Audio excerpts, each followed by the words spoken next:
আসসালামু আলাইকুম। সবাই কেমন আছেন? অবশ্যই ভালো আছেন। আমরা আল্লাহর রহমতে ভালো আছি।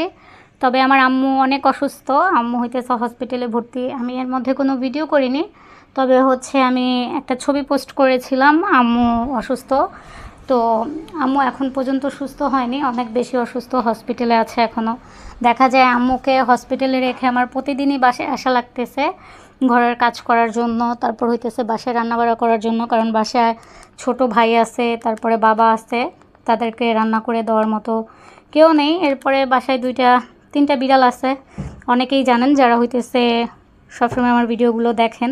তো এই যে বাসার অবস্থা কী পরিমাণ খারাপ হয়ে থাকে, প্রতিদিন এসে এগুলা গুছাই দিয়ে যাই, থালা বাসন ধুয়ে রান্নাবাড়া করে তারপর আবার হসপিটালে যাই।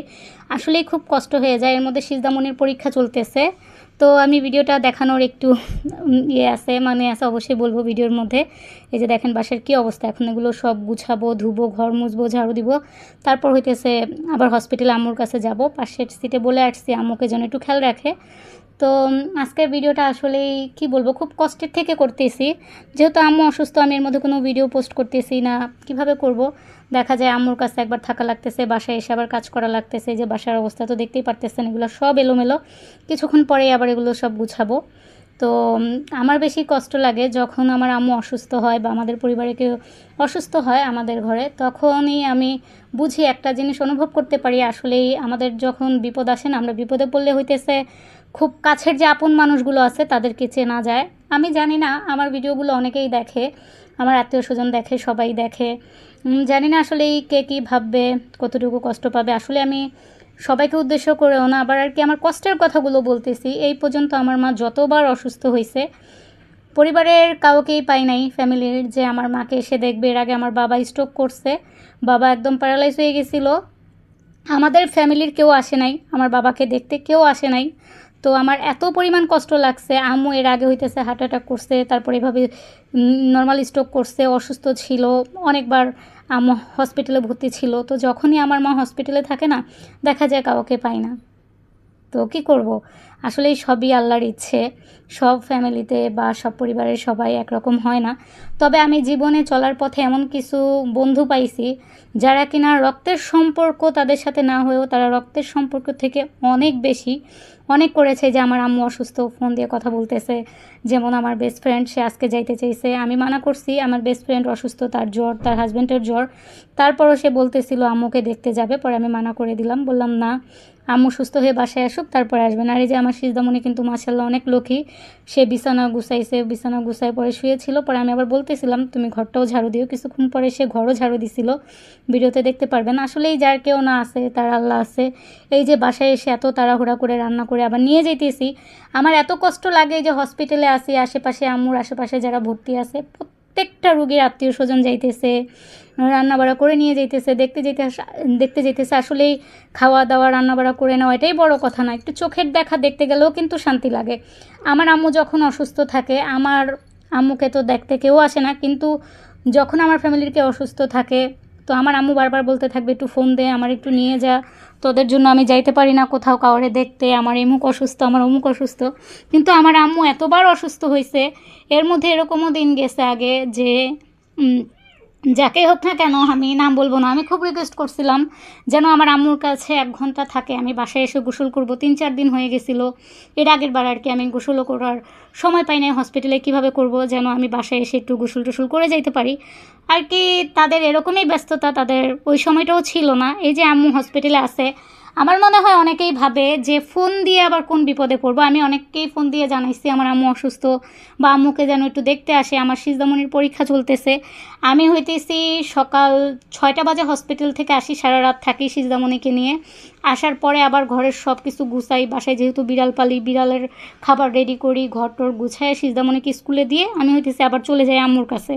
কালকে রাইসার আম্মু ভাবির কাছে সিজদামণিকে রেখে গেছিলাম, আম্মুর অনেক পরীক্ষা নিরীক্ষা ছিল ওগুলো করার জন্য।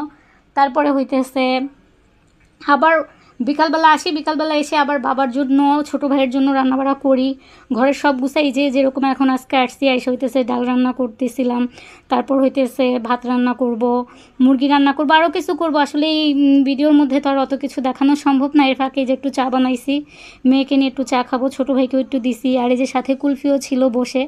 তো আমি তার জন্য ভাবলাম একটু ভিডিও করি। আসলে এমন কিছু কষ্ট আছে যেগুলো বলার মতো না। আমার তো অনেক কষ্ট লাগে যখন দেখি সবাই আসতেছে সবার রুগীকে দেখতে, আমার মাকে দেখতে আসার মতো কেউ নাই। আমার মা এগুলো বুঝে না। আসলে এখনকার যে যুগ, ইমো আছে, হোয়াটসঅ্যাপ আছে, ওগুলোতেই কেউ ফোন দিয়ে আত্মীয় স্বজনরা 1-2 মিনিট ফোন দিয়ে জানবে কেমন আছে কি।